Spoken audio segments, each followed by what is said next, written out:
하나님을 예배하는 예배드로 나오신 여러분을 주님의 이름으로 환영합니다. 그리고 축복합니다. 우리 서로를 보며 인사했으면 좋겠습니다. 인사를 하되 그냥 안녕하세요, 반갑습니다 라는 인사보다는 좀 업그레이드가 되어서 이렇게 제가 한번 플롯을 짜봤습니다. 먼저 두 분씩 짝을 지어서서 한 분은 어떻게 이 자리에 오셨습니까? 라고 물으시면 다른 분은 예, 하나님을 예배하고자 왔습니다 라고 대답을 하시고, 그리고 마지막 처음에 질문하셨던 분은 저도 그렇습니다 라고 이렇게 한번 해보겠습니다. 예.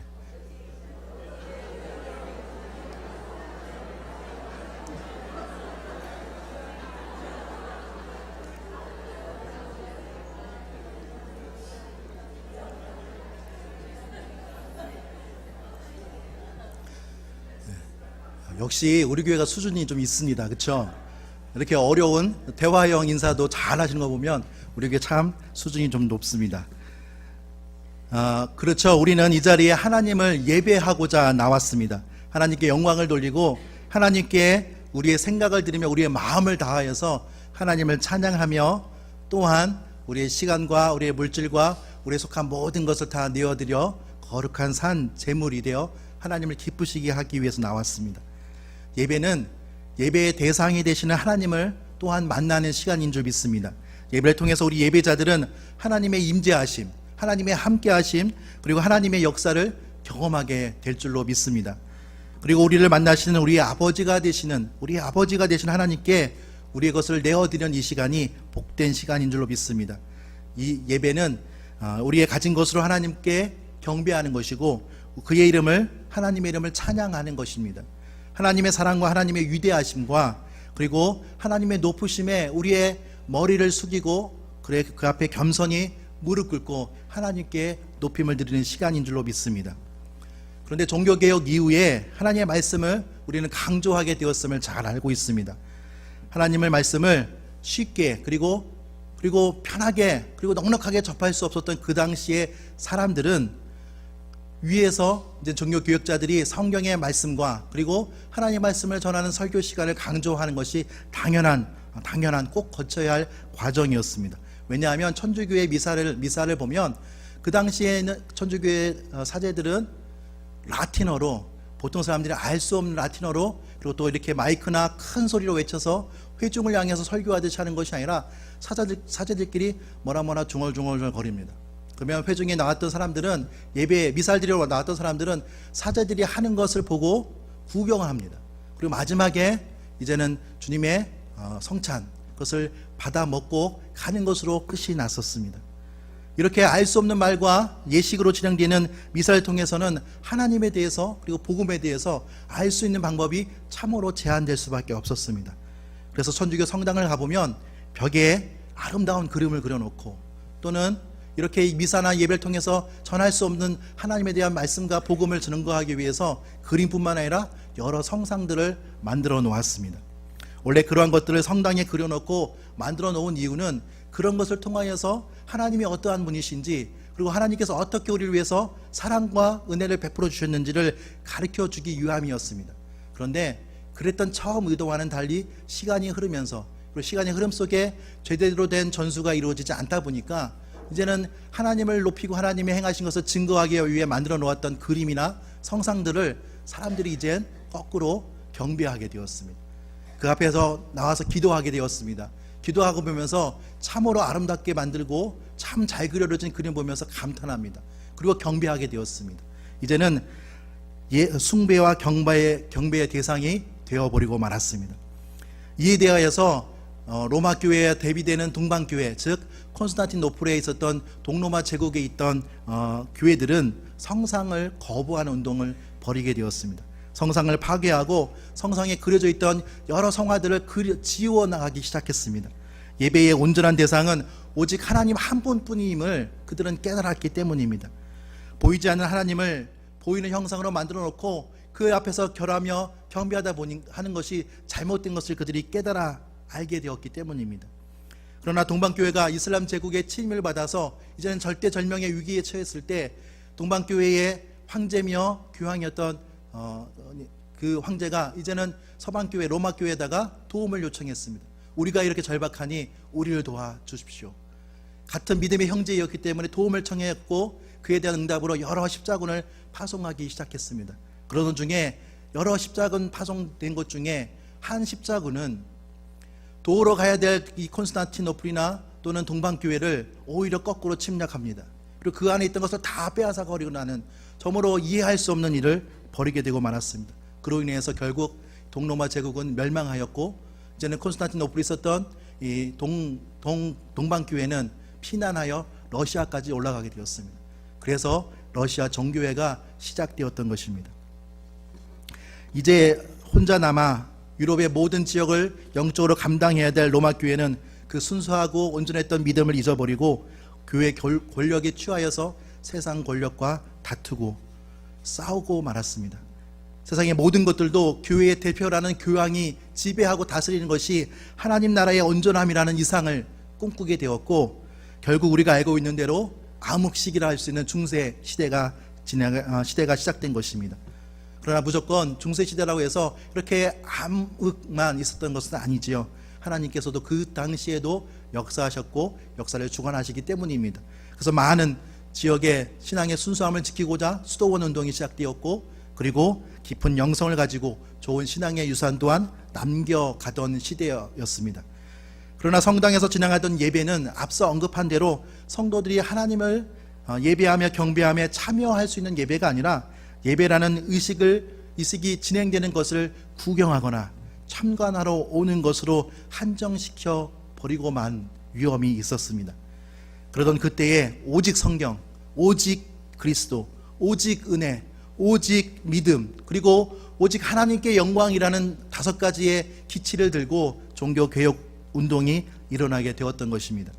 그리고 천주교의 미사와는 다르게 개신교의 예배는 오직 말씀으로만, 오직 성경으로만이 강조되어 그래서 예배에 미사에 있었던 많은 예식들은 빼버리고 중요한 것들만 남겨놓고 이제는 설교하는 목회자가 말씀을 전하는 또는 성경을 봉독하는 그 시간을 많이 늘리고 중요하게 여기게 되었던 것입니다.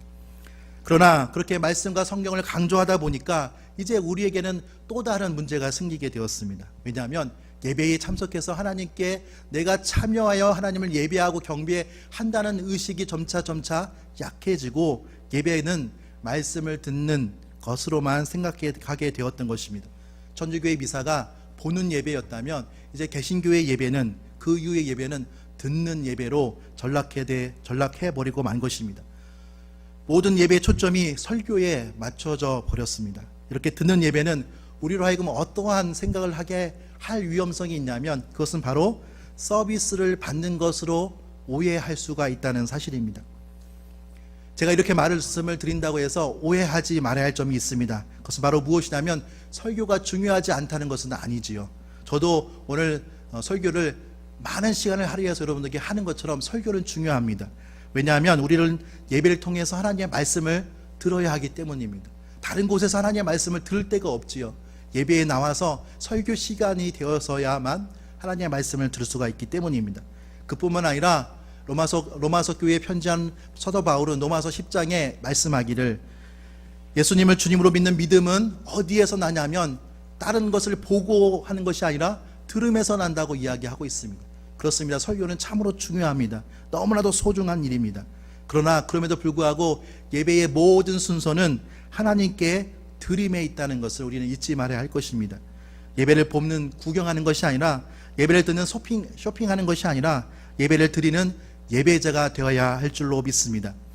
그래서 우리는 예배의 모든 순서를 통해서 우리의 마음을 하나님께 드려야 하겠습니다. 우리의 마음을 내어 드린다는 것은 우리를 살게 하고 우리를 뛰게 만드는 심장과도 같이 그렇게 소중한 것까지도 하나님께 내어 놓는 것을 의미합니다. 우리의 전부를 하나님께 드리는 것이죠. 어느 한 일부분만, 어느 한 마음 일부분만, 어느 한 조각만 내어서 하나님께 드리고 그 정도면 돼라고 하는 것이 아니라 아예 오늘 드리는 이 예배가 나의 일생의 마지막 드릴 수 있는 예배라는 그런 마음의 가짐으로 하나님 앞에 예배자로 서 있어야 될 줄로 믿습니다. 창세기 4장을 보니까 아담과 하와가 에덴 동산에서 추방되고 나서 하나님 앞에 제사를 드리기 시작했습니다. 그 전에 에덴 동산에 있을 때는 하나님을 부르면 하나님을 만날 수가 있고 하나님 하고 외치면 하나님을 볼 수가 있었는데 이제 그곳에 추방되고 나가니까 하나님을 만나볼 수가 없었습니다. 여기저기 찾아도 하나님을 찾을 수가 없었습니다. 그러나 단을 쌓고 제사를 드리기 시작하니까 그때서야 다시 볼 수 없었던 하나님을 만날 수가 있게 되었던 것입니다. 아담 이후로 우리 모두는 우리 속에 있는 죄악으로 인해서 하나님을 만날 수가 없습니다. 하나님의 얼굴을 배웁기는커녕 하나님께 다가갈 수도 없고 점차로 하나님에 대해서 알 수도 없고 하나님을 잊어버린 자가 되어버리고 말았습니다. 여기에 하나님은 자신을 제사 속에서 자신을 계시하기 시작하셨습니다. 하나님 모세를 통하여서 백성들에게 하나님을 만날 수 있게 하는 제사의 방법들을 하나하나 알려주셨습니다. 제사의 종류는 무엇이고 제사의 처음은 어떻고 제사를 드릴 때 제물은 어떠한 것이 있어야 되는지를 하나하나 알려주셨고 또한 제사에 사용되는 도구들 뿐만 아니라 예식의 절차와 그 마무리까지도 세세하게 알려주셨습니다. 죄로 인해 갈라졌던 하나님과 우리 사이에 이제는 제물의 희생을 통하여서 하나님을 다시 만날 수가 있게 되는 은혜가 거기에 있었던 것입니다. 그리고 이렇게 불완전한 제사 한 번 드리고 그 다음날 또 드리고 또 드리고 죄 지을 때마다 드렸던 그런 제사가 아니라 이제는 완벽하고 완전한 제물 대신 예수 그리스도로 인하여서 완전한 제사를 드릴 수 있는 길을 보여주셨고 또한 보여주시고 약속하신 대로 우리 예수님께서 하나님의 아들이신 예수님께서 이 땅에 완전한 제물이 되시고자 오셨습니다. 그래서 이제는 우리는 제사가 아닌 예배를 통하여서 우리를 구원하시고 살리시고 다시 생명을 주신 그 하나님 아버지를 만날 수가 있게 된 것입니다. 하나님을 경험하고 하나님의 임재하심, 하나님의 역사가 있는 그곳으로 나아갈 수 있게 되었던 것입니다. 그래서 예배에는 어떻겠습니까? 감격이 있겠죠. 다시 만날 수 없었던 하나님을 만날 수 있는 그 자리가 되고 그 시간이 되니 얼마나 감격이 되고 기쁨이 있겠습니까? 이제 하나님의 은혜와 그 사랑을 알 수도 있고 느낄 수도 있는 시간이 되었으니 얼마나 이 시간이 기쁘고 신나고 또 즐거운 시간이 되겠습니까? 그래서 부르는 찬양에 감격하고 예배하는 우리의 몸짓과 우리의 자세 속에는 큰 기쁨이 있을 수밖에 없을 것입니다. 죽을 수밖에 없고 멸망받을 수밖에 없는 우리를 살리신 우리 주님과 함께하는 그 시간, 그 자신의 외아들마저도 내어주기까지 그렇게 사랑하시고 은혜를 베푸시는 하나님 아버지를 만나는 그 시간, 아주 그것만 생각해도 신이 날 수밖에 없겠죠.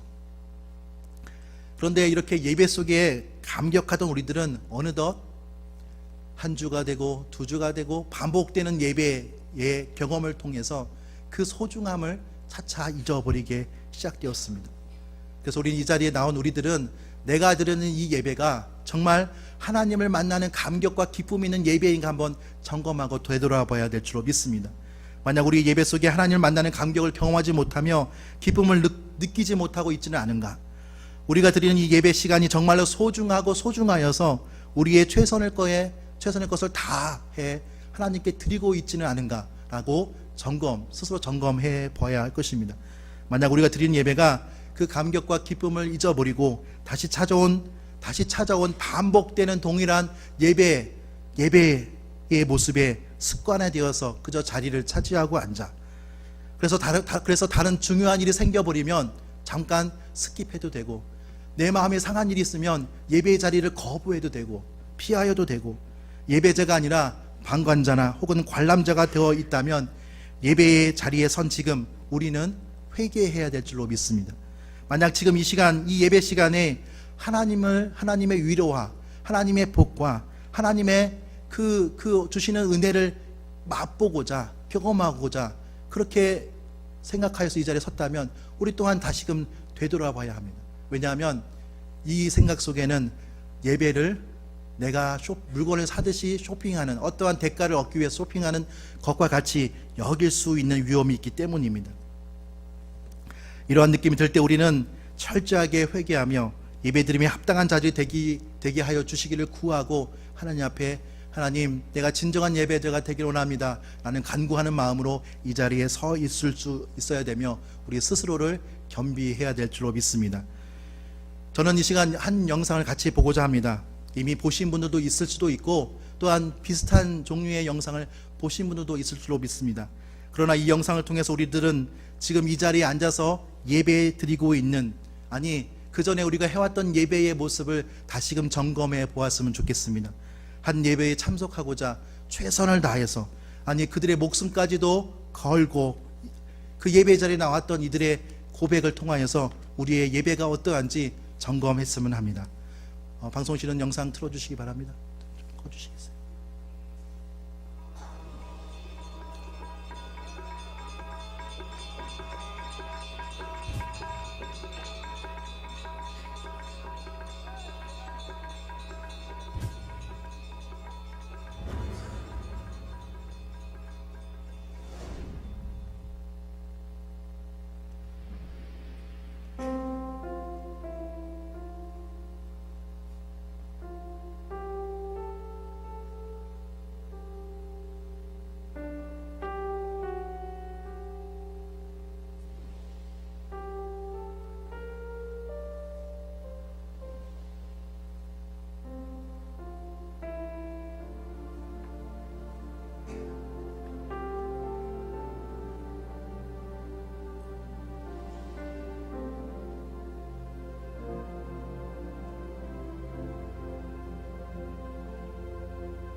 저는 이 영상을 보면서 한 가지 생각이 들었던 점이 있습니다. 교회가 낡고 허물었지만 자기는 이곳에 나와 예배를 드리기 위해서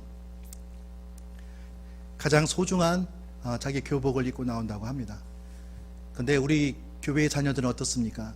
어떤 친구들은 운동장에 가서 입어야 될 운동복을 입고 나오기도 하고, 어떤 친구들은 해변에서 돌아다닐 때 신고 다녀야 될 쪼리를 신고 나오면서 예배 자리를 쓰고 합니다.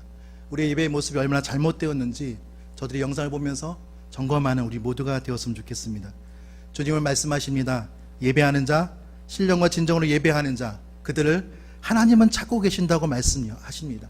왜냐하면 하나님은 그런 자들을 만나고 싶어 하시기 때문입니다. 그들과 함께 하시고 싶어 하시기 때문입니다. 그래서 그들에게 하나님의 참된 평안과 그리고 기쁨과 그리고 놀라운 은혜들을 채워주시기 원하시기 때문입니다. 하나님은 영이시기 때문에 예배하는 자들은 자신의 마음과 생각과 뜻을 다하여서 어느 한 일부분만이 아니라 전부를 내어 하나님께 드리기를 원하시고 계십니다. 이렇게 예배가 되어질 때 우리 예배는 예배다워질 것입니다. 우리 예배는 우리의 삶에 전부에 영향을 주어서 하나님의 임재를 매 순간 맛볼 수가 있을 것입니다. 오늘 본문을 삼은 에스겔 47장은 40장부터 이어지는 에스겔의 환상 중의 마지막 부분입니다. 40장 1절은 말씀하기를 사로잡힌 지 25년이요 그리고 성전이 파괴된 지 14년 정월 10월에 여호와의 권능이 에스겔에게 임하여 에스겔의 몸은 바벨론에 비록 있지만 그의 영혼은 이제는 이스라엘 땅으로 가게 되었다라고 기록합니다. 이렇게 예스겔을 이스라엘, 그리고 또 즉 극히 높은 산, 즉 시온산이 되겠죠. 하나님의 성전이 있는 시온산으로 데려가 신 하나님은 이 에스겔에게 하나님께서 새롭게 세우실 성전이 어떠한지를 보여주셨습니다. 각각의 측량이 어떠하고 각각의 구조가 어떠하고 그 성전에서 드릴 예배가 어떠한지, 그리고 그 예배 통해서 하나님께서 어떻게 하실지를 하나하나 보여주셨습니다. 하나님은 에스겔에게 그 전에 있었던 성전들, 즉 솔로몬의 지었던 성전, 그리고 그 이후에 세워진 스룹바벨의 성전, 그리고 제3의 성전인 예수님 당신에 있었던 헤롯 성전은 이 세 가지처럼 물질적인 성전이 아니라 영적인 성전, 즉 그의 아들 예수 그리스도를 통하여서 세우실 영원하고 아름다운 성전을 에스겔에게 보여주신 것입니다. 그래서 에스겔이 보았던 그 성전에는 이방인과 유대인을 막고 있는, 가로지르고 있는 공간이 없습니다. 이방인의 뜰이 없습니다. 또한 남자와 여자를 가로막고 있었던 여인의 뜰도 없습니다. 그뿐만 아니라 하나님의 임재하는 지성소와 성소를 가로지르는 휘장조차도 없습니다. 즉 이제는 그 주님으로 인해서 세워질 완전하고 아름다운 그 성전에는 이방인이나 유대인이나 아무 차별이 없이, 그리고 남자나 여자나 아무런 구별도 없이 이제는 그 누구나 다 하나님의 임재의 자리, 지성소로 나아갈 수 있는 그 예배가 드려지는 곳이 바로 보여주신 그 성전에서 이루어지는 것입니다. 하나님은 에스겔에게 앞으로 있을 이스라엘의 회복, 그리고 성전의 회복, 그리고 예배가 회복될 것을 환상을 통해서 보여주신 것입니다. 그리고 오늘 우리가 읽은 본문 마지막에 이르러 그렇게 예배가 회복되었을 때 일어날 일들을 알려주셨습니다. 성전이 회복되어 온전한 예배가 이루어질 때 그 성전의 제단에서 물이 흘러내립니다. 에스겔이 성전의 문에 이르러 보니 그 문지방 밑에서 물이 스며 나왔다고 합니다. 동쪽에서 흘러내리다가 이제는 성전의 우편, 즉 제단의 남쪽으로 흘러내립니다. 그리고 그렇게 제단에 흘러내리던 물이 성전을 지나 밖으로 나가 그 우편으로 스며 나가게 되었습니다. 그리고 이것이 천척을 지나고 나서 측량해 보니 에스겔의 발목을 지나게 되었고, 다시 천척을 재고 다시 에스겔이 지나고 보니 그것은 이제 무릎이 지나게 되었습니다. 또한 그뿐만 아니라 이제 다시 천척을 재고 나니 허리에 차올랐고, 다시금 천척을 재니 이제는 에스겔이 도무지 지나갈 수 없는 그러한 큰 강이 되었다고 기록합니다. 그 강물이 이르는 곳마다 번성하며 모든 생물이 살고 소송하며 가득 찰 것 또한 보게 되었습니다. 이와 같이 우리의 마음의 성소가에서 이런 물이 흘러나오게 될 때 그 물이 흘러 지나가는 곳곳마다, 즉 우리의 삶의 현장의 곳곳에서 소송케 되는 하나님의 은혜가 있게 될 것입니다. 우리의 예배가 회복될 때 우리의 마음을 다하여, 우리의 영혼을 다하여 하나님을 찾고 하나님을 온전히 예배할 때, 우리의 최선의 가치를 다해서 하나님께 드릴 때 마치 성소를 지나 흐르는 강물처럼 우리의 삶의 곳곳에서 모든 것이 살고 회복되고 소성케 되는 역사를 경험하게 될 것입니다. 환상이 아니라, 그저 꿈과 같은 이야기가 아니라, 먼 미래의 이야기가 아니라 우리가 드리는 예배가 그렇게 회복될 때 이루어질 것입니다. 왜냐하면 우리가 하는 것이 아니라 우리의 예배를 받으신 하나님께서 이렇게 행하여 주실 것이기 때문입니다. 그래서 우리는 예배를 회복해야 될 줄로 믿습니다. 온전히 우리의 마음을 다해서 하나님께 예배 드려야 될 줄로 믿습니다. 우리의 생각과 우리의 마음과 정성을 모두어 우리의 영혼을 다하여서 하나님을 찬양하는 저와 여러분 되시기를 주의 이름으로 축복합니다. 믿음의 조상이었던 아브라함 잘 알지요? 아브라함은 자기의 본토 친척 아비집을 떠나게 되었습니다. 하나님의 말씀을 쫓아서 갈 곳을 알지 못한 채로 자기가 살고 있었던 우상이 가득 찼던 옛 생활, 옛 터전을 떠났습니다. 하나님의 말씀을 따라 그렇게 출발하였습니다. 그래서 하나님의 지시하신 곳을 향해서 다가갔습니다. 그러하였기 때문에 후손들은 그를 믿음의 사람이라고 불러줍니다. 또한 자신의 전부와도 같은 아들 이삭을 하나님께서 이해할 수 없는 명령으로 말씀하실 때, 내 아들 이삭을 바치라, 도무지 이게 가능한 일일까, 이런 고민을 할 수도 있는 그러한 명령을 들었을 때 그는 고민하였지만 지체치 아니하고 그 다음날 아침 일찍 일어나서 그 명령을 준행하러 떠났습니다. 이렇게 순종함으로써 정말로 믿음의 후예들로부터 존경을 받을 만한 사람으로 여겨지게 되었습니다. 그러나 아브라함은 하나님과 언약을 세우는 그 예배의 순간에 실패하고 말았습니다. 창세기 15장에서 하나님은 아브라함을 만나 주셨죠. 그리고 아브라함이 이렇게 하나님께 하소연합니다. 하나님, 제가 무자하니 아무런 자식이 없으니 내 친구이자 나의 종인 엘리에셀에게 나의 전 재산을 물려줄까 합니다. 이런 얘기를 들었을 때 하나님은 내게 아들이 있을 것이다 라고 약속해 주셨습니다. 그뿐만 아니죠. 지금 거하는 땅, 가나안 땅을 너와 내 후손들에게 줄 것이다 라고 약속해 주셨습니다. 이런 약속을 받은 아브라함은 하나님께 확증하여 주기를 원했습니다. 증거를 다 해달라고 요청했습니다. 그의 하나님께서는 예배를, 제사를 드릴 것을 말씀해 주시죠. 3년 된 암소, 3년 된 암염소, 그리고 3년 된 수양, 그리고 집비둘기, 산비둘기 새끼를 잡아서 제사를 드리라고 말씀하여 주셨습니다. 그리고 예배를 통하여서 확인해 주겠다라고 알려주셨습니다. 그런데 아브라함은 소나 양이나 염소는 반으로 쪼개어서 마주 놓았습니다. 왜냐하면 두 쪽을 쪼개서 한쪽씩 계약의 당사자들이 갖고 있는 것이 그때의 그 약속을 확인하는 것이었고, 만약에 약속을 어기게 되면 이거와 같이 이 쪼개졌던 이 재물과 같이 쪼개질 것이라는 것을 암시해 주는 것이었습니다.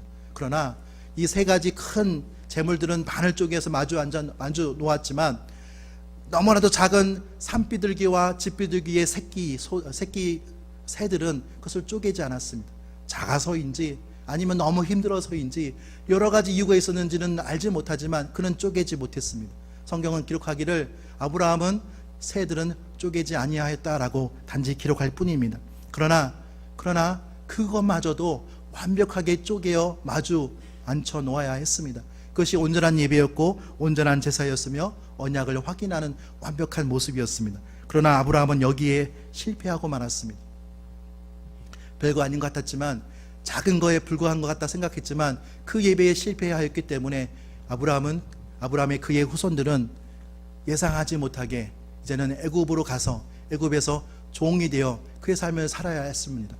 400년 동안 애굽에 살았다고 하지만, 물론 400년 동안 전체를 다 종으로서 산 것은 아니지만 그들의 마지막에 보면 종으로서 힘겨운 삶을 살 수밖에 없었던 그들의 역사를 통해서 예배의 실패자의 모습을 전하여 주고 있습니다.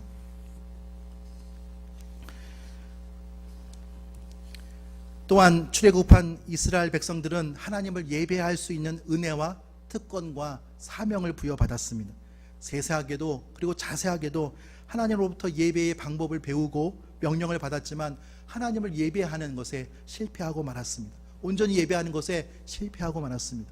하나님을 온전히 예배하지 못함으로 이스라엘은 아수르에 멸망을 당하였고, 남왕국 유다는 이제는 바벨론의 침략을 당해서 멸망당할 뿐만 아니라 예루살렘 성전, 하나님의 성전이 있던 곳마저 완전히 황폐해야 되고 말았습니다. 포로로 잡혀 끌려갔을 뿐만 아니라 더 이상 하나님을 예배할 수도, 하나님을 향해 나아갈 수도 없는 기회조차도 잃어버리고 말았던 것입니다. 우리도 예배에 실패해서는 안 될 줄로 믿습니다. 우리가 살 수 있는 길이 온전히 하나님께 예배하는 데 있기 때문입니다. 예배를 통해서 우리는 하나님을 만날 수가 있기 때문입니다. 주님께서는 사마리아 여인에게 말씀하셨던 것처럼 우리 하나님은 당신을 온전히 예배하는 자들을 찾으십니다. 그렇게 하기 위해서 하나님을 예배하는 자로 우리를 부르셨고 우리를 지으셨습니다. 또한 그렇게 신령과 진정으로 예배하는 자들을 이 시간 찾고 계시지요. 이 땅에 수많은 사람들이 동일한 시간대를 살아갑니다. 그 중에 어떤 사람들은 이 사실을 깨달아서 하나님을 예배하는 자로 나오기도 합니다. 그렇지만 예배하는 자리에 나오기도 했지만 하나님을 온전히 예배하지도 못합니다. 그러나 저는 지금 이곳에 만백성 교회에 나와 있는 저와 여러분들은, 모든 이들은 하나님께서 기뻐 받으시는 그런 예배를 드리는 자들이 되기를 소원합니다. 우리가 드리는 예배를 받으시며 기쁨에 겨워서 흥겨워하시는 그 하나님이 되도록 우리의 마음과 우리의 영혼을 다하여서 하나님을 찬양하고 하나님을 높이고 하나님을 하나님으로 인정하는 그러한 예배가 되기를 소망합니다. 그럴 때에 하나님은 우리의 삶의 곳곳에서 하나님의 놀라운 은혜로 채워가실 것입니다. 제단을 흘러넘쳤던 물이 닿는 곳마다 번성하였듯이 거대한 바닷물, 여기서 바닷물은 우리가 흔히 알고 있는 바로 사해입니다. 해수면보다 너무 낮은 곳에 있기 때문에 거기는 염도가 너무 진해서 생명체가 살기 어려운 바다, 바로 죽음의 바다이지요. 그 바다조차도 제단에서 흘러나왔던 물이 들어가면 그것마저도 소성케 됨을 우리 하나님은 보여주셨습니다. 도무지 우리가 감당할 수 없을 것 같은 거대한 바다와도 같은 그러한 문제가 우리 앞에 놓여 있는다 할지라도 우리가 예배를 온전히 회복할 때, 우리 예배를 통하여서 기쁨을 받으신 하나님은 우리의 삶의 곳곳에 정말 바닷물과도 같은 것도 소생시키시고 모든 문제들 속에 하나님의 은혜를 끼쳐 우리로 하여금 은혜를 체험하게 하실 것입니다. 이런 은혜가 주님이 찾으실 만한 예배를 드리는 우리 모두에게 있기를 주님의 이름으로 간절히 축복합니다. 이제 같이 우리 하나님을 찬양하기를 원합니다. 주님이 주를 위한 이곳에 이 찬양의 가사를 부르면서, 찬양을 부르면서 우리가 바로 이러한 하나님이 찾으시는 예배자가 되겠습니다 라는 마음으로 부르시고 같이 기도하도록 하겠습니다.